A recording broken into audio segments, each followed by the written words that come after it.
Spēlēm abi bijām ļoti saguruši pēc vakardienas emocionālas spēles, jo kā nekā uzvarējām Kanādu vēsturiski, un šodien bija daudz smagāk spēlēt, bet tā kopumā bija momenti, ko neiemetām. Ja iemest, tad jau būtu tuvāk spēle.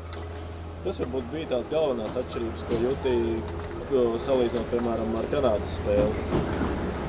Es teiktu, ka Amerika šodien daudz vairāk kustējās, viens zem otra, visādas garās piespēles tā tālāk, ko nedarīja Kanāda vakar. Pats arī atzīmējies ar diezgan skaistu vārtu guvumu, kā pats to atceries? Neko, vienkārši no sākuma aizgāju zem spēlētāju vidū, tad aizgāja tālāk uzbrukums, un es vienkārši braucu uz tālo, man izlec un es iemetu. Kas bija tas vēstījums, ko centās galvenais treneris Artsābols pēc spēles jums pateikt? Tagad jāatpūšās, visiem kaut kādas mikrotraumas ir, visi pie dokiem atpūšamies un gatavojamies pret Vāciju.